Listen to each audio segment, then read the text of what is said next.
Hello, and welcome to this week's episode of Man, We're Too Old for This, here on the Eternal Network.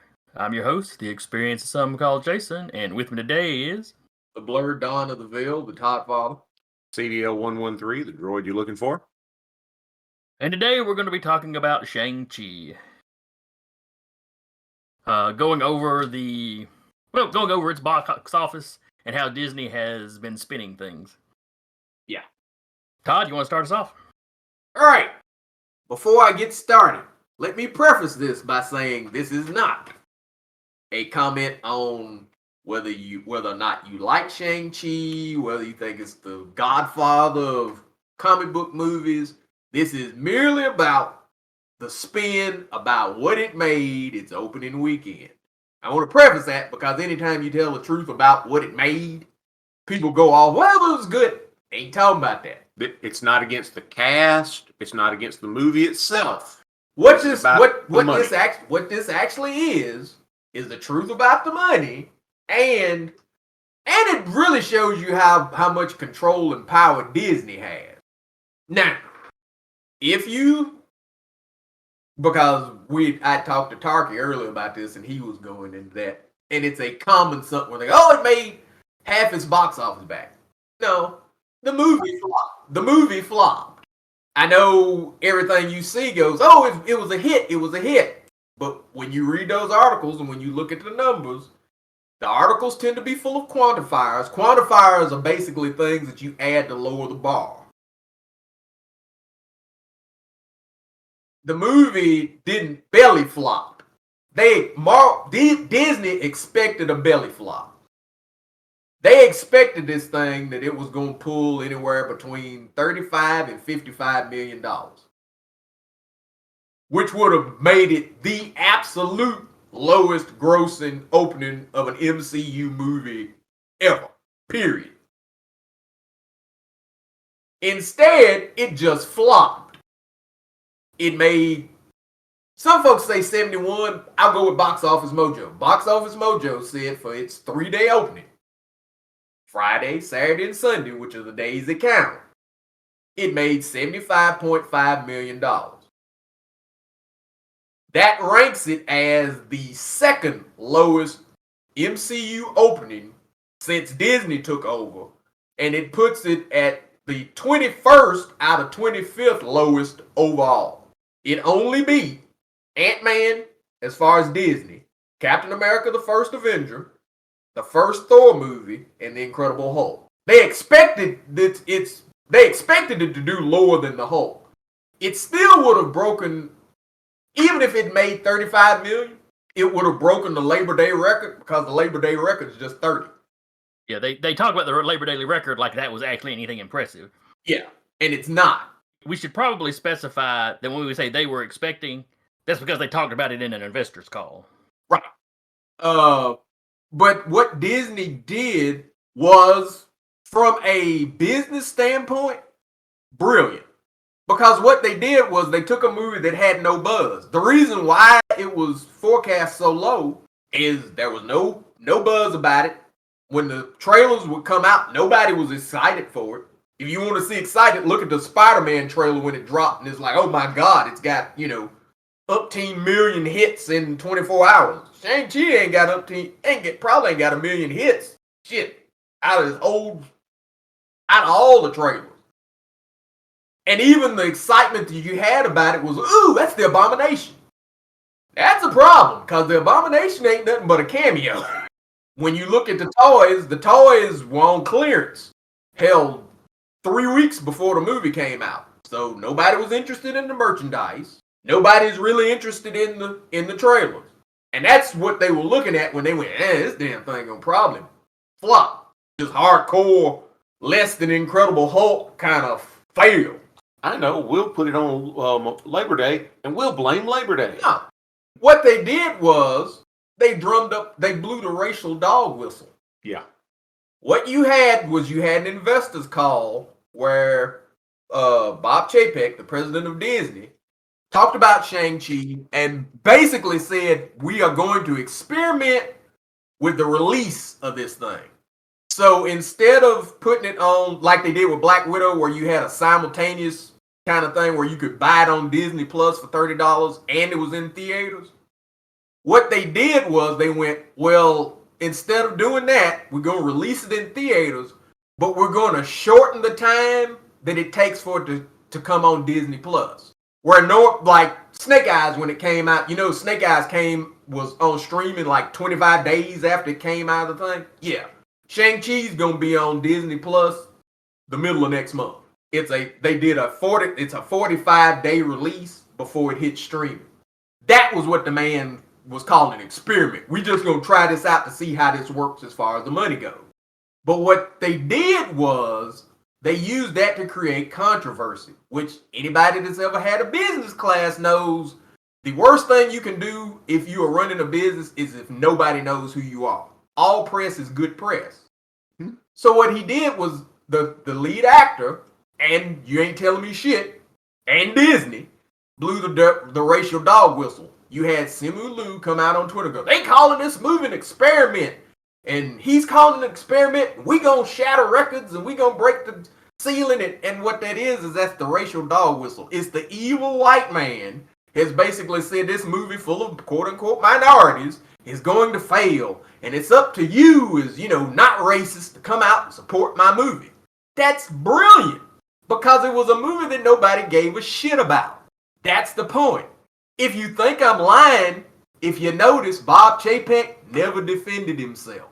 Never. And he easily could have. All he had to do was release the transcripts of the meeting and go, see, I was not talking about the movie itself. I was talking about experimenting with the release. But he never did that. Why? Because the racial dog whistle works. The fun thing was, another thing that you will see in the things about Shang-Chi is it's literally what I said it was going to be. It was let's add a more favorable minority and stir with the Black Panther mob. Because you will easily find Simu Liu talking shit like he grew up, like his experience was akin to black people. I saw one yesterday where he was on Twitter going, well, I grew up and I didn't see myself and I didn't have Asian heroes. It was so hard, and I just hope Asian kids look at Shang-Chi, and feel some pride in this. As if Bruce Lee, Jet Li, Jackie Chan, Simu Liu, Donnie Yen, the 15 or 16 Sentai shows that they based Power Rangers on, Spectre-Man, Ultraman, Gotcha Man, none of that existed. Bullshit. Every hero you've ever seen in any anime is Asian.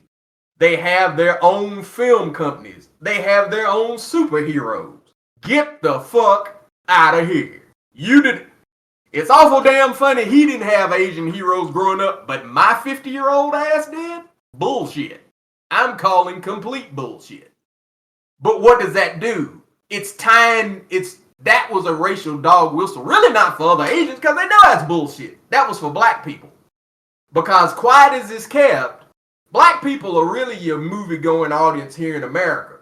They ain't never gonna put that out in a press release because, one, black people don't get positive press, and two, that would let black people know they had power over something. They might want to flex it. Well, it also blew the whistle for your quote unquote minority groups, i.e. your the gay community, other cultures, whatnot like that, because it's like, well, if they support us or if we support them, they'll support us, and so you had that small batch run out. Bruh, it was black folks, and the reason why I say that is what I was saying previous. Black people go to the movies. Oh, I'm not disagreeing with you. Hold on, now. A lot. If you look on my wall, ain't no gays hyping it. Ain't no Asians hyping it. No. It's black folks basically going, ooh, ooh. And I will show you reasons. I will show you examples to prove that it was a racial dog whistle to black people. Because every time he opens his mouth about Black Panther. Yeah. I'm not. He another one of his Twitter posts was a shout out to Chadwick Boseman, because if it wasn't for Chadwick and Black Panther, then I wouldn't have Shang-Chi. There wouldn't be no Shang-Chi without Black Panther, which is to do what? Mentally tie Black Panther into Shang-Chi. We all in this together. Shang-Chi is no more a spiritual successor to Black Panther than it is to Iron Man. No. It's not.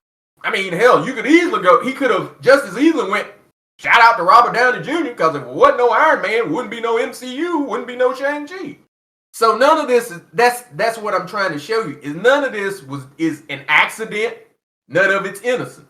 It's all marketing and game. It's gamesmanship. It's marketing. It's a marketing ploy that works because you got black folks running around. Oh yeah, I'm doing this, and yeah, like I said, look at my Facebook wall. It's full of folks caping for Shang-Chi. But that's why. That's why they did it. The racial dog whistle works. And like I was saying before, it's because black people in America are your biggest movie-going audience. If you don't believe me, when's every black film that comes out, I don't care if it's Medea or Candyman week before last, or hell, even that weird-ass horror movie we went to go see, Overlord. Films with black leads tend to open number one because black folks go to the movies a fucking lot.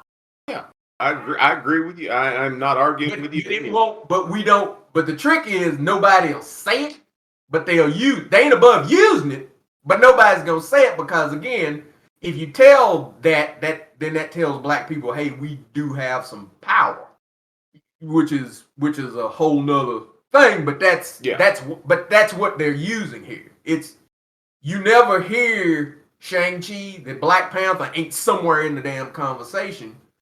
But that's to mentally link that in your mind. Oh, it's Black Panther, and then it's Shang-Chi. That's the spiritual successor. And if you like Black Panther and you support this, we all in this minority thing together. And like I said, and it's basically trying. That's the part that I find personally offensive, businessly brilliant. Because it's bullshit. Yeah, it's literal bullshit. Well, when I was in school, I got an associate's degree in business, and one of my teachers was talking, about marketing, and he goes, "How many of y'all are familiar with Pavlov's dog and the bell? You ring the bell, the dog comes, you feed the dog. Ring the bell, the dog comes, you feed the dog. Well, it gets to the point where every time a bell rings, the dog shows up, whether there's food there or not." And he said, in marketing, you want to be able to ring that bell and have your customer or consumer or whatever it is, your base, come and go, oh, I'll have another, whether it's good or bad. Right. And that is what Disney has done with some like Shang-Chi, which soon to be with the Eternals, and some of these lesser known mainstream characters, like versus most folks don't know comic books. They know who's Superman, they know who Batman, they know who Captain America, the Hulk, Iron Man. Those are just characters that have been out there forever, okay? But if they're not into comic books, they don't necessarily know who Shang-Chi is. They don't know who the Eternals are unless Marvel, a.k.a. Disney, tells them. Right. But they've established this, bing. Yes, they put that Marvel banner on something, and they have their advertising, or they have the actors, they used the word experiment as that bell. Yeah. And it got people's attention, and they're like, what? Oh, there's controversy? What's the controversy about? Well, it's racial controversy. Yeah. And the trick, and I've said this talking to people, I was like, hell, literally just look at it. He goes, oh, they think we're an experiment, and then we're gonna shatter records and do this and break this ceiling. So I'm like, so you gonna punish the evil white man president of Disney by making the movie that he figures is gonna be a flop, a success, which puts money in his pocket. Yeah, that'll show him. But it's and I will now let's go into the playing the games with the actual take of this movie. Remember when Black Widow came out, made over $80 million on the weekend, and Disney was treating it like a flop? Yeah. They were like, oh shit, what have we done? Scarlett Johansson starts suing because, hey, we ain't getting all our money, and the theaters start going, hey, you released this damn thing on Disney Plus, and so we ain't getting all our money. And that was over 80 million its first weekend. Yet Shang-Chi's a hit with $5 million less? Yeah. Because when you will hear because at first, and this is something that any of my friends on Facebook that follow me, you can look at it that I called it like at the beginning of the week, at the beginning of the weekend. When I saw the numbers, I was like, yeah, this damn thing did flop. Let's keep in mind that when we say flop, that also involves, Black Widow had a, $200 million budget? Yeah. What was Shang-Chi's budget? Somewhere around the same thing.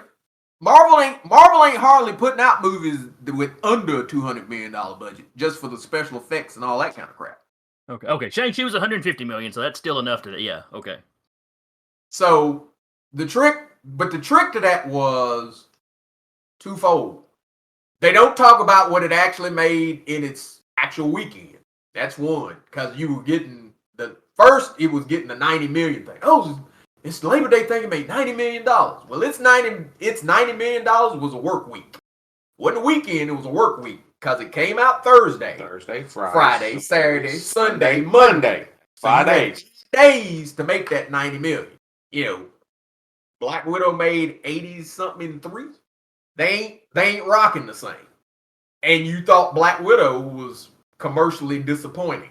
What made Black Widow bad was because they released it both theater and the thing, and it cut into Scarlett Johansson's budget. She didn't get paid because the way the contracts was written, she didn't get paid for the streaming. But the trick with Shang-Chi is you have to go deeper than that too.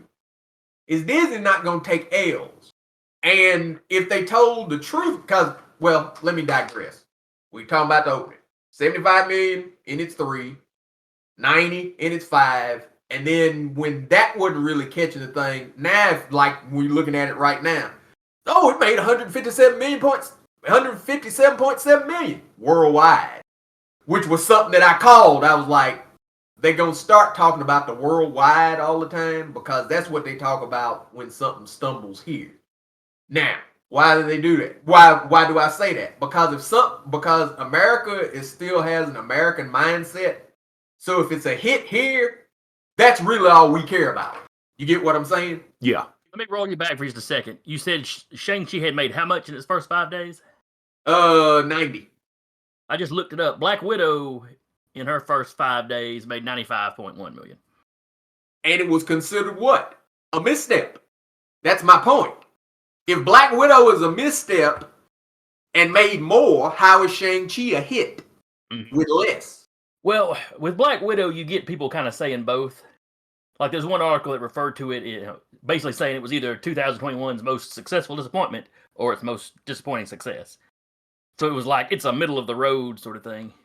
Fact of the matter is, Shang-Chi is second from the bottom as far as Disney. Oh yeah. You. They're hyping it up like it was a huge success when they didn't hype up Black Widow. Yet Black Widow has just flat out done better. And that's the point. If Black Widow is a disappointment and a stumble, by their own admission, there's no way in hell Shang-Chi is a hit with less. That's the point. The reason why Shang-Chi is a hit despite making less is because Disney's not going to take L's. If you told it, if we're going with the thing that Black Widow was a stumble, okay, it's a stumble. And then the next MCU movie comes out, does less. That's a diminishing return. So that's damn sure a stumble. On the other hand, and I mean, this isn't commenting on them playing the game. If you're Disney and you were expecting to make 35 million, and it made 80 or whatever, you're not disappointed. No, you're disappointed. Because especially for MCU movies, that's still a diminished, from a business standpoint, that's a diminishing return. That means every movie that I put out is making less than the one before it. Motherfuckers get worried about that in business. Yeah.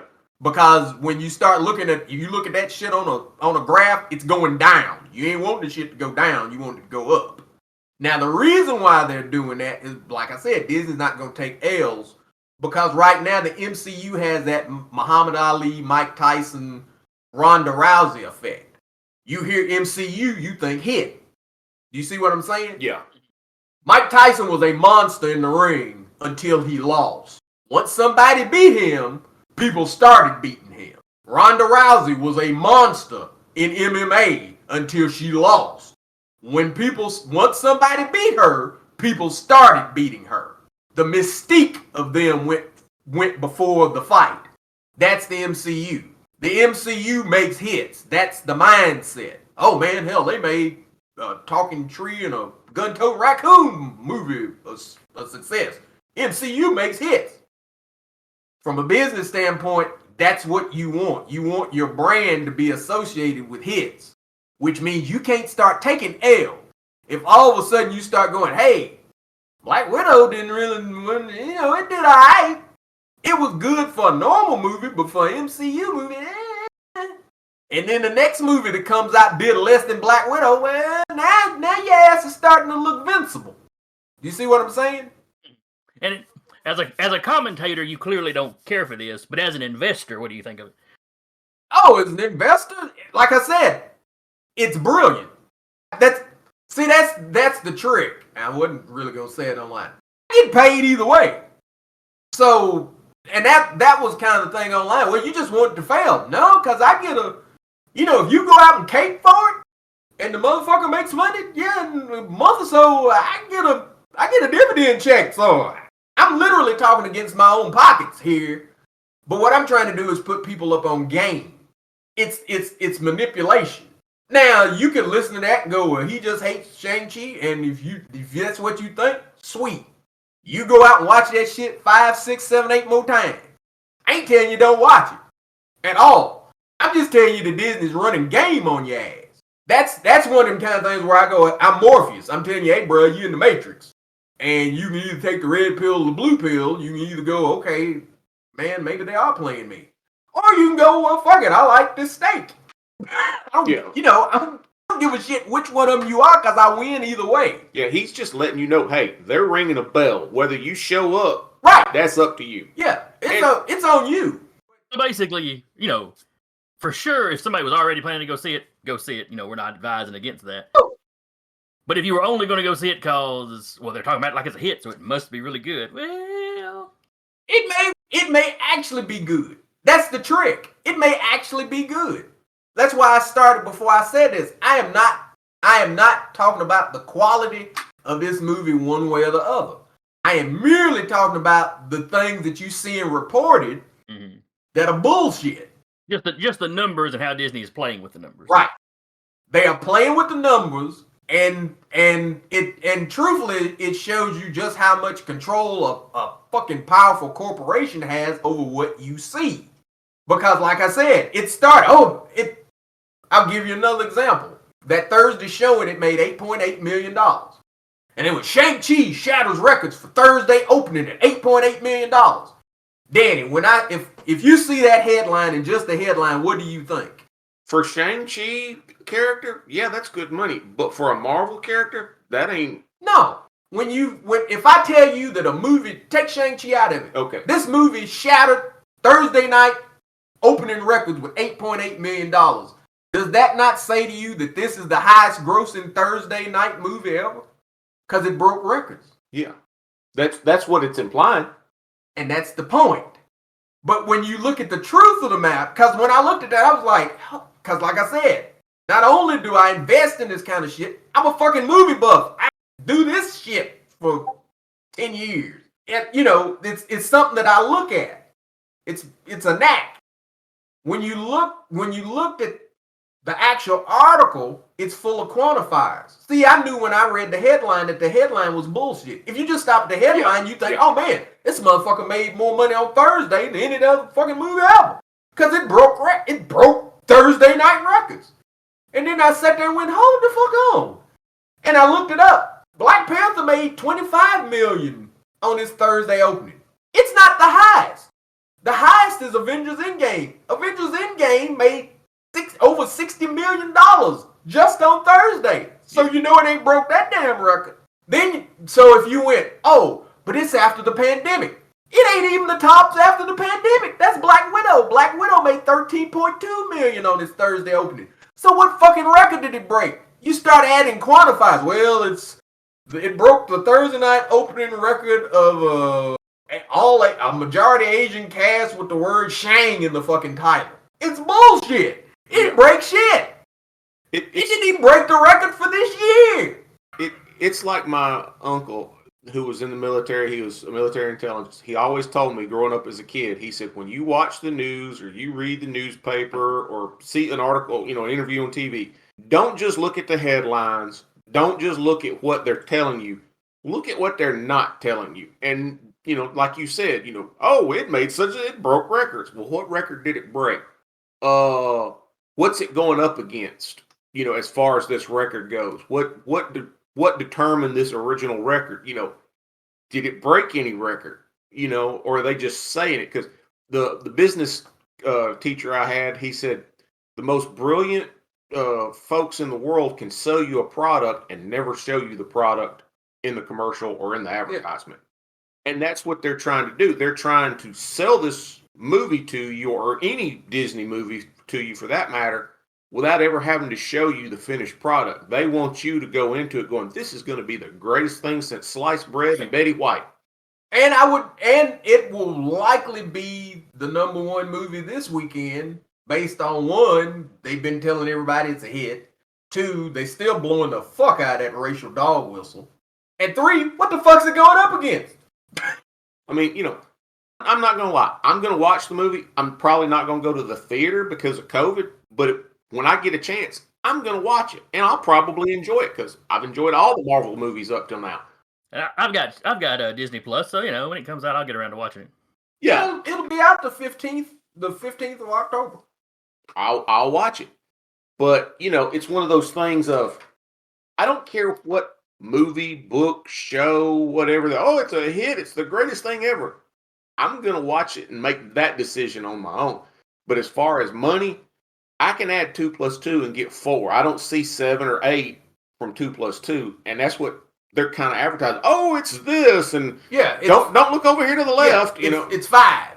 2 and 2 is 5, and you go, no, it's 4. Let me show you. 1, 2, 3, 4. Oh, it must be because you hate 5. No, it's just because it ain't. It's just because it's 4. Motherfucker, ain't got shit to do with it. Yeah, I mean, well, we probably need to wrap up. So, anybody got any last thoughts?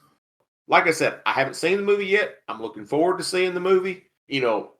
Eternals is the one for me that I'm kind of like, because I was never a big Eternal fan. Shang-Chi, I've always enjoyed the character, so I'm looking forward to seeing it. But as far as the numbers that they're telling you about this, like, okay, yeah, I understand what, ringing that bell to hype yourself up more. Like a boxer going into a match. I'm the greatest thing ever. You can't beat me. It's Muhammad Ali, spit and flow. And that's what they're doing. For me, like I said, my thing is, I don't give a damn about this particular movie one way or the other, but I will make this prediction for anybody that's listening. Expect the same thing come Eternals. You are going to have they are going to drum up some controversy because that's another movie nobody gives a shit about. It's going to be something. It'll either be the gay thing, the black thing, the race swap thing, the gender swap thing. There will be some controversy about Eternals. What Shang-Chi is teaching you, what it's taught Disney, is that they can literally add minority and stir. Expect to have at some point some Latino hero that they gonna open on Cinco de Mayo, and it be the same shit. And whichever hero they use, the stars of it will be referencing Black Panther and Shang-Chi as if everybody's in the same pot. I'm not gonna lie. If they do a Living Lightning movie, I would go see it just to see what they do with the Living Lightning. Well, yeah, expect Living Lightning on Cinco de Mayo, and expect the star to come out and go. If it wasn't for Black Panther, or now if it wasn't for Shang-Chi, I couldn't see myself in movies ever.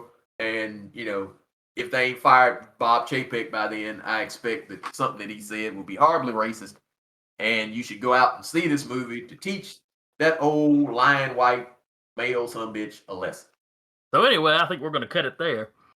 If you noticed these games before we pointed them out to you, or if you disagree with us, either way, you can drop a comment below. You can contact us at thenerdeternal@gmail.com.